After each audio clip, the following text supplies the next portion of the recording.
প্রিয় শিক্ষার্থীবৃন্দু, আসসালামু আলাইকুম। কি তোমরা সবাই ভালো আছো? আলহামদুলিল্লাহ, আমিও ভালো আছি। তোমরা কি সবাই সুন্দর করে নিশ্চয়ই লেখাপড়া করছো বাসায়? আজকে আমার সমাজবিজ্ঞান প্রথম পত্র, অধ্যায় হচ্ছে 9, আর এই অধ্যায়ের বিষয়বস্তু হচ্ছে সামাজিক ব্যবস্থা। সামাজিক ব্যবস্থা,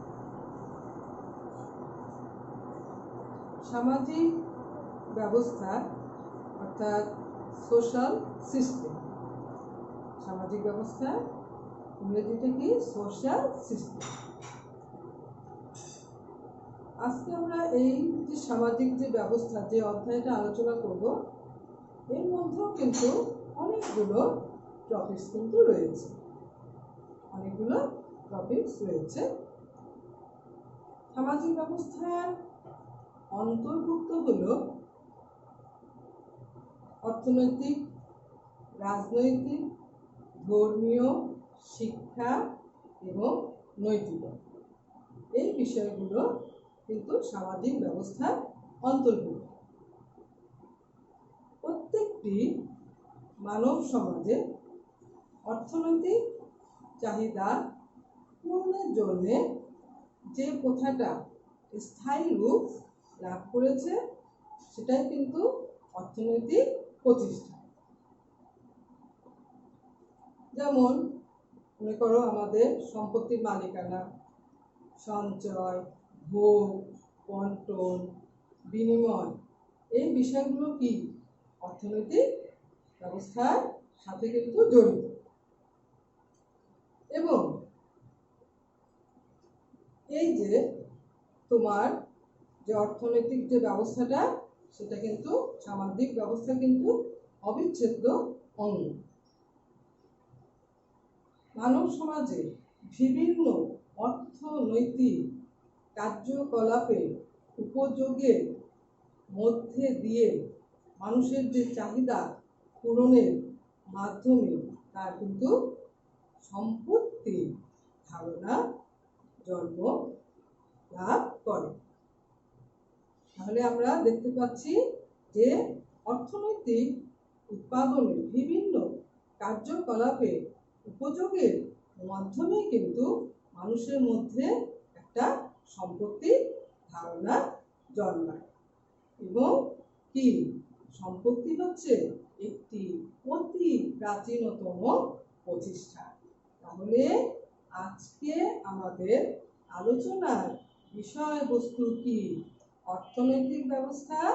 এবং এই অর্থনৈতিক ব্যবস্থার মধ্যে যে বিষয়টা আমরা আলোচনা করব, সেটা হচ্ছে সম্পত্তি।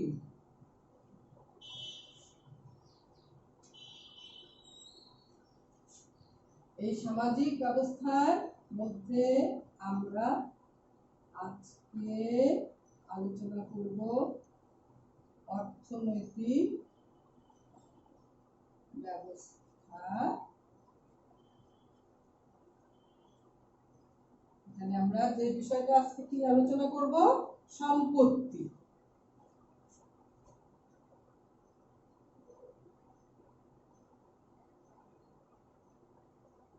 প্রপার্টি, সম্পত্তি হচ্ছে প্রপার্টি, তাই না?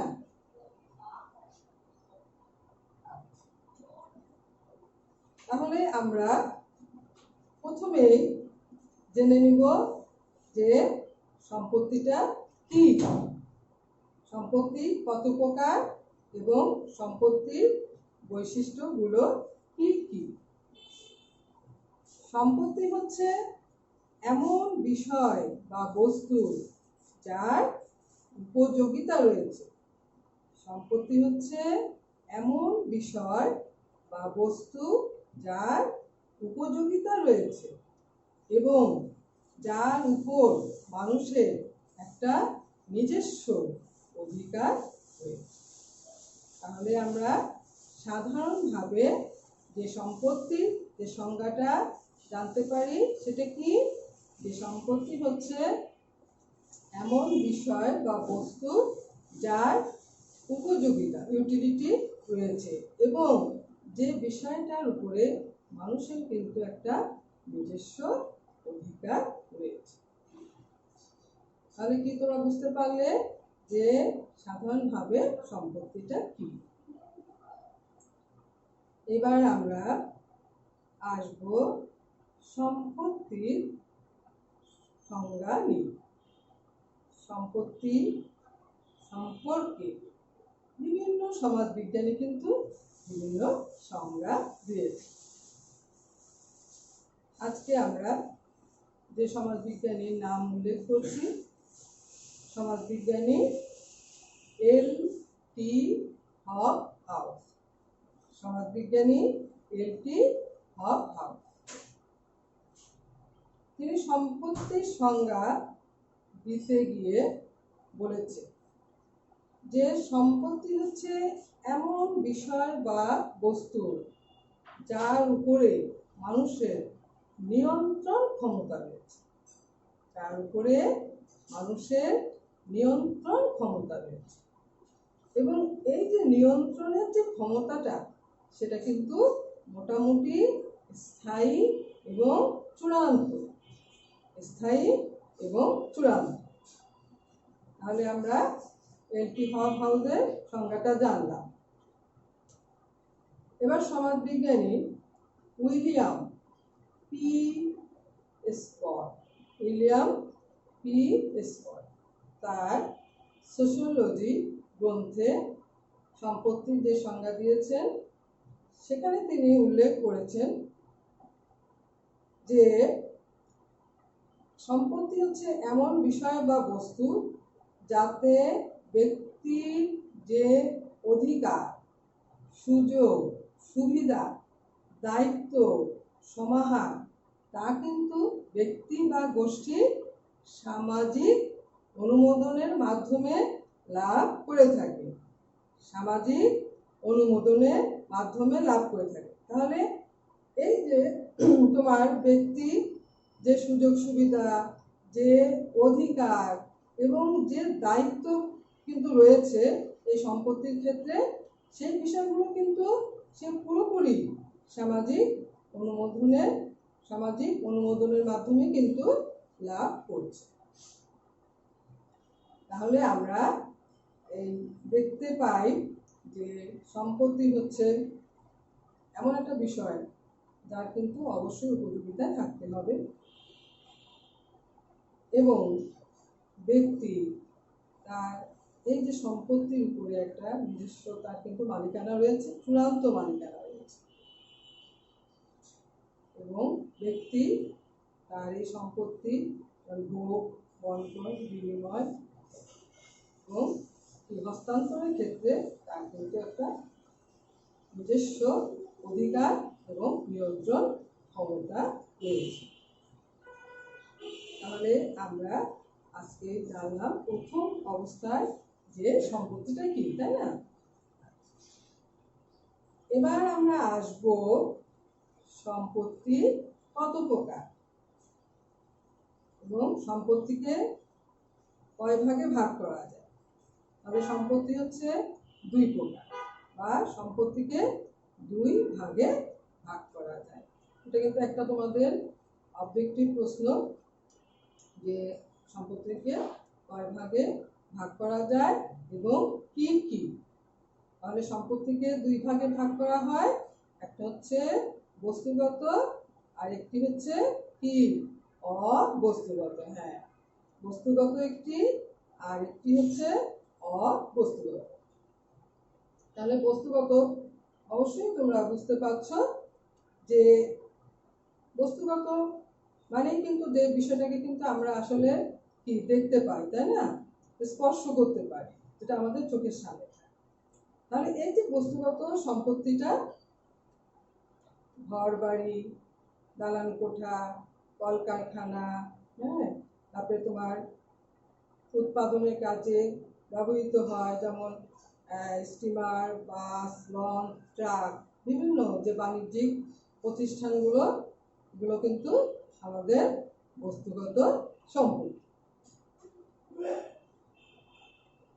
এটা হচ্ছে আমাদের কি, যে এই বস্তুগত সম্পত্তিগুলো দিয়ে আমরা কিন্তু বাড়তি আয় বা উৎপাদন কাজে ব্যবহার করি। আর এই বস্তুগত সম্পত্তির মধ্যেও কিন্তু আবার ব্যক্তির নিজস্ব ব্যবহৃত জিনিসও কিন্তু রয়েছে, যেমন আমাদের পোশাক পরিচ্ছদ, আংটি, ঘড়ি, কলম, হ্যাঁ, এটা আবার আমরা নিজের ব্যবহারের জন্য রাখি। এবার আসি আমরা অবস্তুগত সম্পত্তি। অবস্তুগত সম্পত্তি অবশ্যই তোমরা এটা বুঝতে পারছো, এটাকে স্পর্শ করা যায় না কিন্তু এটা অনুভব করা যায়, আর এটাও কিন্তু আমাদের সম্পত্তির মধ্যেই পড়ে বা নিজস্ব সম্পত্তির মধ্যে পড়ে। যেমন সঙ্গীত, গ্রন্থস্বত্ব, কপিরাইট, এই বিষয়গুলো কিন্তু কি অবস্তুগত সম্পত্তি। তাহলে কি তোমরা বুঝতে পেরেছো যে সম্পত্তি কত প্রকার এবং কি কি, এবং বস্তুগত সম্পত্তি কি এবং অবস্তুগত সম্পত্তিটা কি। আমরা এই সম্পত্তি সংজ্ঞা, সম্পত্তি প্রকারভেদ আলোচনার মধ্যে দিয়ে আমরা এখন আলোচনা করব সম্পত্তির বৈশিষ্ট্য।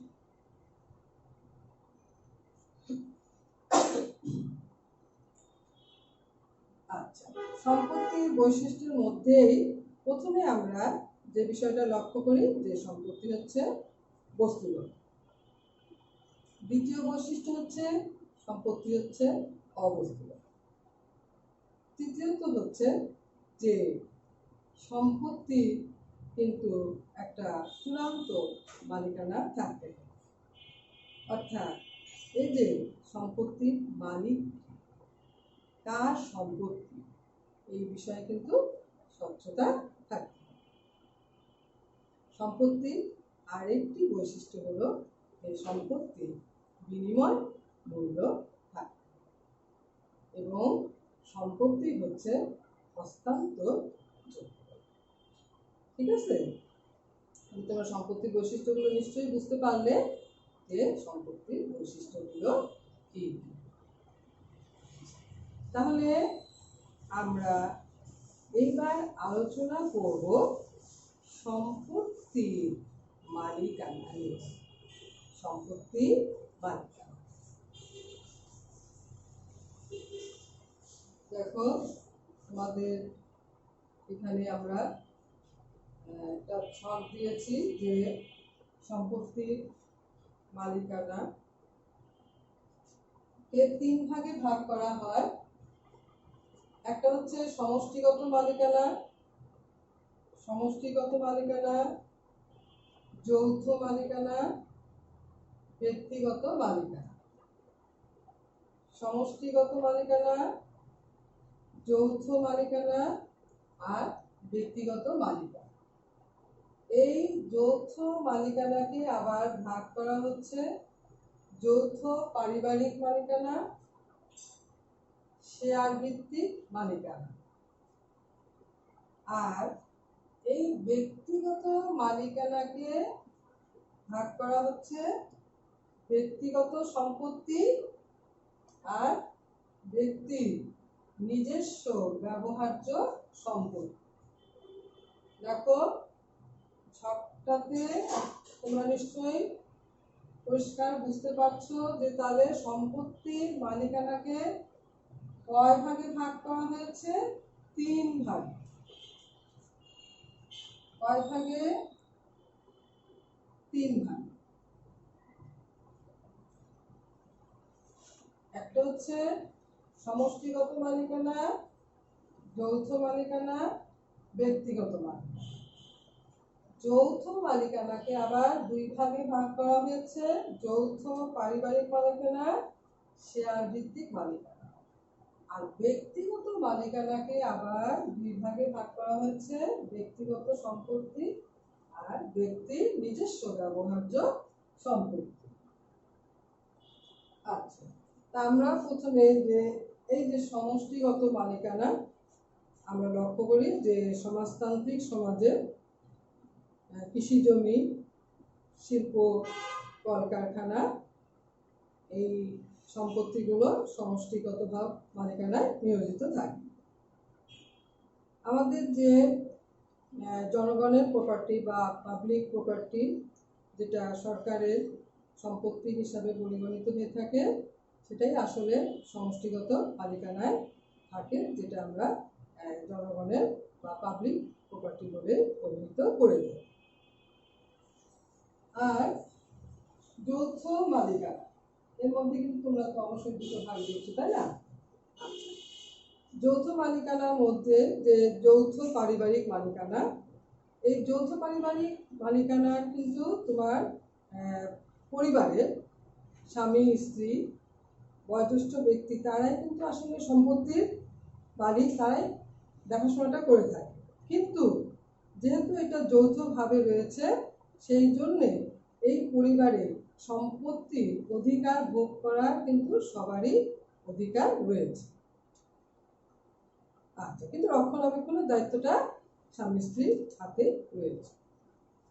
আর এখানে যেটা যে শেয়ার ভিত্তি, আমরা অনেক যে প্রতিষ্ঠানে যে শেয়ার, তাই না, কয়েকজন ব্যক্তি মিলে কিন্তু শেয়ারটা নিয়ে থাকে এবং এখানে তারা সমানভাবে অর্থটা ইনভেস্ট করছে এবং যে লাভ সেটা কিন্তু তারা সমানভাবেই শেয়ারিংভাবেই কিন্তু তারা নিচ্ছে এবং লাভ ক্ষতি তারা সবাই শেয়ার করছে। আর এই ব্যক্তিগত মালিকানা, ব্যক্তিগত সম্পত্তি আমরা আগেই বলেছি, আবারও বলছি যে ব্যক্তিগত যে সম্পত্তি, অর্থাৎ সেই সম্পত্তি যে সম্পত্তিটা ব্যক্তির একদম নিজস্ব এবং এই সম্পত্তি ব্যবহারে তার একদম চূড়ান্ত মালিকানা রয়েছে সম্পত্তির উপরে এবং তার ব্যবহার এবং নিয়ন্ত্রণের ক্ষমতাও রয়েছে। আমরা যে বিষয়গুলো দেখেছি, যে আমাদের ঘর, বাড়ি, জমি জমা, বিভিন্ন আমাদের যে শিল্প কলকারখানা, হ্যাঁ, এই বিষয়গুলো রয়েছে। এবং আমরা আরেকটি যে বিষয়গুলো লক্ষ্য করি যে ব্যক্তির নিজস্ব ব্যবহার্য সম্পত্তি, এটাও আমরা বলেছিলাম যে বিষয়টা আসলে উৎপাদনের কাজে ব্যবহৃত হবে না, কিন্তু তারপরও এটা কিন্তু ব্যক্তির নিজস্ব সম্পত্তি। পোশাক পরিচ্ছদ, ঘড়ি, আংটি, মালা, বই, খাতা, কলম, এই বিষয়গুলো হচ্ছে ব্যক্তির একদম নিজস্ব ব্যবহার্য সম্পত্তি। তাহলে আমরা আমাদের এতক্ষণ যে আলোচনার মধ্যে দিয়ে আমরা কি কি জানলাম, যে সম্পত্তি কি, সম্পত্তি কত প্রকার এবং সম্পত্তির মালিকানা কি এবং সম্পত্তির মালিকানাটা আবার কত প্রকার। তাহলে সম্পত্তির মালিকানা হচ্ছে 3 প্রকার। মনে রাখবে যে সম্পত্তির মালিকানা হচ্ছে 3 প্রকার।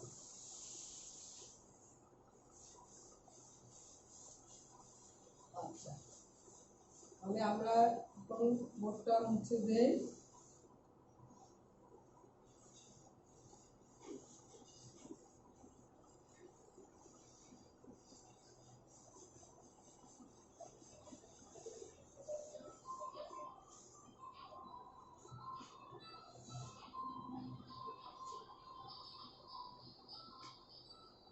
আমরা এইবার আলোচনা করব সম্পত্তির বিবর্তন তত্ত্ব।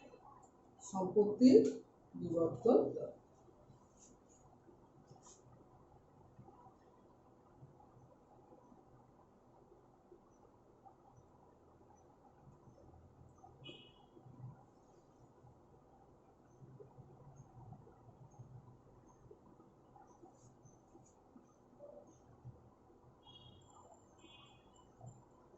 সম্পত্তির বিবর্তন, এই যে মানুষের মনে সম্পত্তির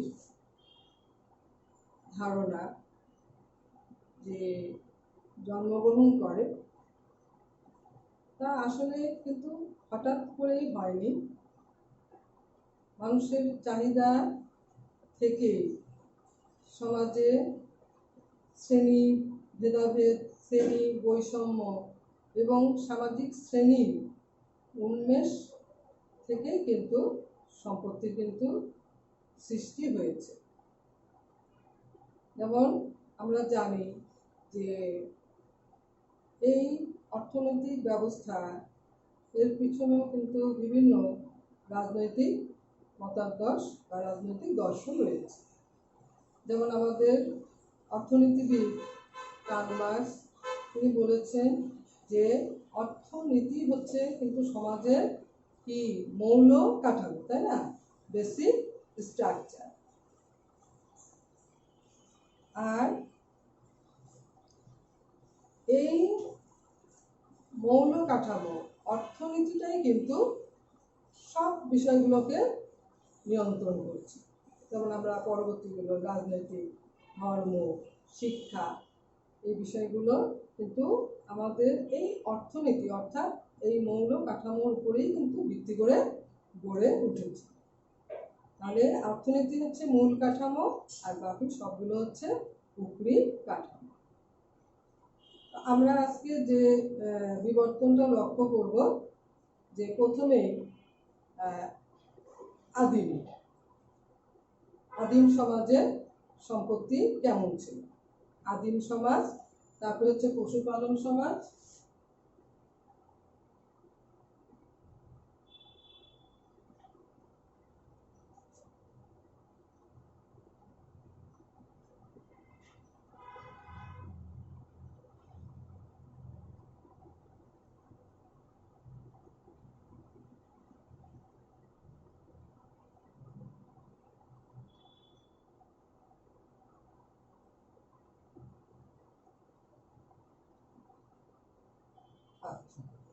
আমরা প্রথমে আলোচনা করি আদিম সমাজ। আদিম সমাজ, এই সমাজটাকে কিন্তু মার্কস আদিম সাম্যবাদের সমাজ বলেই কিন্তু আখ্যায়িত করেছে। তার মতে এই সমাজে কিন্তু কোনো শ্রেণী বৈষম্য বা কোনো শ্রেণীর কিন্তু সৃষ্টি হয় না। তার কারণ কি, যে এই আদিম সমাজটাই ছিল সংগ্রহমূলক সমাজ। এই সমাজে মানুষ কি শিকার করে, বনের পশু, তারপরে তোমার মাছ শিকার এবং গাছপালার যে বনের ফলমূল তারা সংগ্রহ করেই কিন্তু জীবনযাপন করত। তাহলে এই ক্ষেত্রে সেই সময় কিন্তু সাম্যবাদ, অর্থাৎ তারা যা পেত, যা সংগ্রহ করত, সেটা কিন্তু সবাই মিলে তারা আহার করত। এই ক্ষেত্রে নৃবিজ্ঞানী মিনু মাসানি তিনি বলেছেন যে আদিম সমাজের মানুষ যখন তারা যা পেত তারা সকলে মিলে ভোগ করত, আর তা না হলে অনাহারে অর্ধাহারে জীবন যাপন করত। Life was either a feast or fast. তাহলে এখানে মার্কস বলেছেন যে আদিম সাম্যবাদ সমাজ, এখানে কোনো শ্রেণী উন্মেষ হয় না। কিন্তু নন মার্কসীয়রা আবার বলেন যে একদম পুরোপুরি যে শ্রেণী ছিল না, মানে বৈষম্য ছিল না তা নয়, যে এখানেও সামান্য হলেও মালিকানাটা ছিল সম্পত্তির উপরে। সেটা কি, এই যে আদিম মানুষ অর্থাৎ আদিম সমাজের মানুষ তারা তীর, ধনুক, বর্ষা, বল্লম এই বিষয়গুলো কিন্তু এই জিনিসগুলো তারা ব্যবহার করত। তাহলে এই জিনিসগুলোই ছিল তাদের কিন্তু একদমই নিজস্ব সম্পদ, এবং তারা উপঢৌকন দিয়ে থাকতো। তাহলে আমরা আদিম সমাজের মধ্যে যে বিষয়টা, এখানে আসলে সম্পত্তির কিন্তু কোনো মালিকানা ছিল না, যা ছিল তা একদমই নিজস্ব, যেটা হচ্ছে তীর, ধনুক, বর্ষা, বল্লম ইত্যাদি তাদের ব্যবহৃত জিনিসপত্র। তো আমাদের এই যে আদিম সমাজের অর্থাৎ এই সমাজের শেষে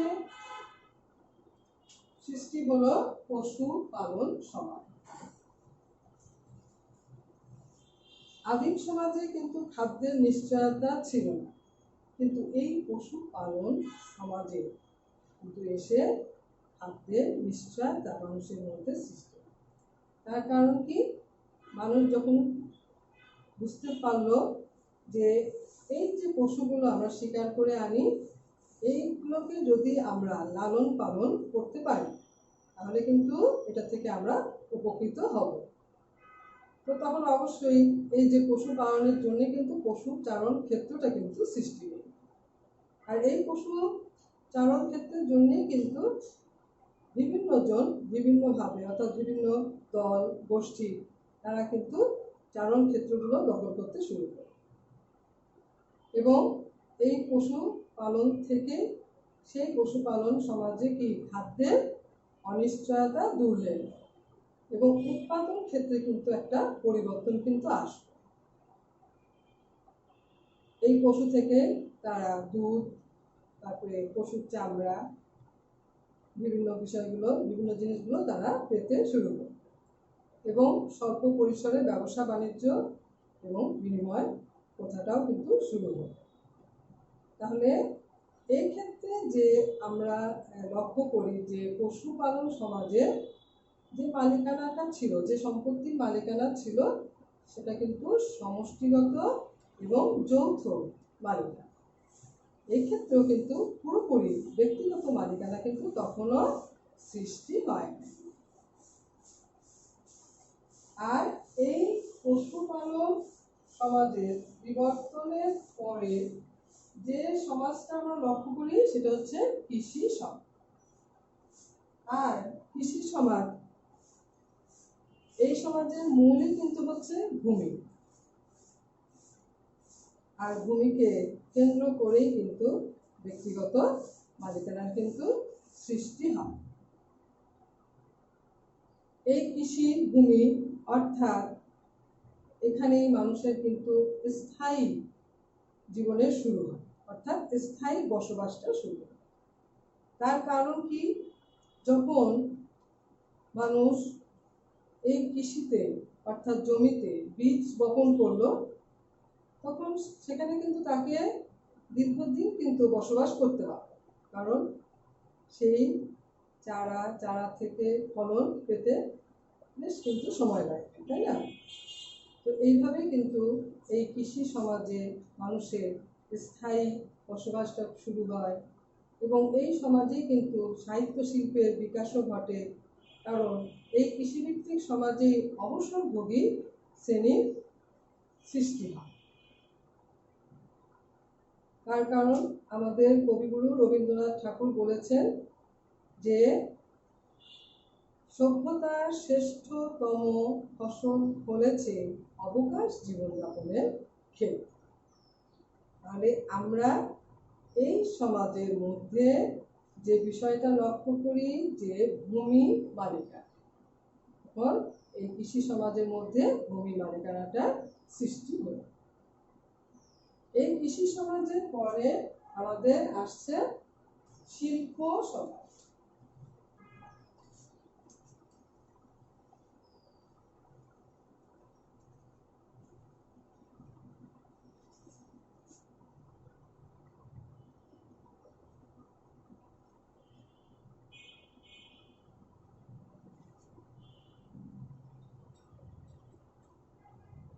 অর্থাৎ আমাদের আধুনিক পুঁজিবাদী সমাজ। এই সমাজে এসে আমাদের যে বৈজ্ঞানিক প্রযুক্তি ব্যবহারের ফলে শিল্প কলকারখানা স্থাপিত হয় এবং ক্ষুদ্র ক্ষুদ্র শিল্পায়তনের পরিবর্তে কিন্তু বিশাল বিশাল শিল্প কলকারখানা সৃষ্টি হয় এবং সেই ক্ষেত্রে যে উৎপাদন ক্ষেত্রে এক বৈপ্লবিক পরিবর্তন সাধিত হয়। আর শিল্প সমাজ অর্থাৎ পুঁজিবাদী সমাজ, এই সমাজে কিন্তু সৃষ্টি হয় সামাজিক শ্রেণী, শ্রেণী ভেদাভেদ এবং শ্রেণী বৈষম্য। আর এখানে সৃষ্টি হয়, এই সমাজের সৃষ্টি হয় ব্যক্তিগত মালিকানা। এই পুঁজিবাদী সমাজের মধ্যে কিন্তু আমরা লক্ষ্য করি যে ব্যক্তিগত মালিকানার যে ধারণাটা, সেটা পুঁজিবাদী সমাজে এসে পুরোপুরি স্থায়ী রূপ লাভ করে। আর এই পুঁজিবাদী সমাজের মধ্যে আবার সাম্যবাদ এবং সমাজতান্ত্রিক সমাজ ব্যবস্থার কথাও সমাজবিজ্ঞানীরা বলেছেন। যে যেমন কার্ল মার্কস সর্বদাই বলেন যে মানব সমাজের বিবর্তনের মধ্যে দিয়ে, শ্রেণী সংগ্রামের মধ্যে দিয়ে সমাজের সর্বশ্রেষ্ঠ স্তরই হবে সমাজতান্ত্রিক সমাজ ব্যবস্থা, অর্থাৎ যে রূপটা আমরা আদিম সাম্যবাদ সমাজের মধ্যে দেখে থাকি। অর্থাৎ সব যে অর্থনৈতিক যে কার্যকলাপ, যে অর্থনৈতিক যে ব্যবস্থাটা রাষ্ট্রীয় মালিকানা এবং সামাজিক মালিকানায় থাকবে, প্রত্যেকটি ব্যক্তি তার যোগ্যতা এবং মেধা এবং শ্রম অনুযায়ী কাজ করবে এবং যার যার যোগ্যতা এবং মেধা অনুযায়ী কিন্তু সে তার পারিশ্রমিক লাভ করবে। তাহলে আজকে আমরা এই যে অর্থনৈতিক ব্যবস্থা, তার অন্তর্ভুক্ত সম্পত্তি নিয়ে আমরা আলোচনা করলাম। তাহলে আমরা কি কি দেখতে পেলাম এই আলোচনার মধ্যে দিয়ে?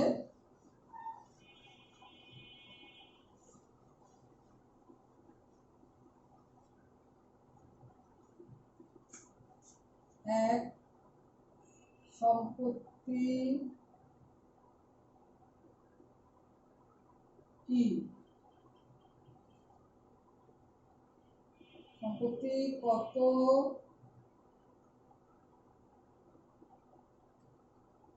প্রকার ও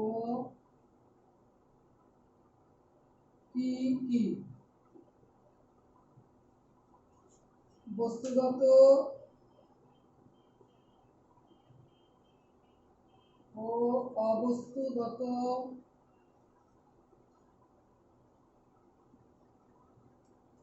সম্পত্তি বলতে কি বোঝায়?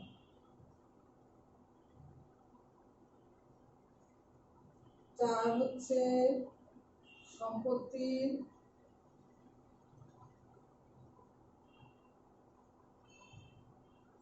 বিবর্তন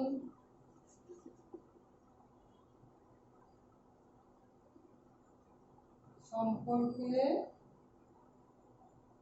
লিখুন।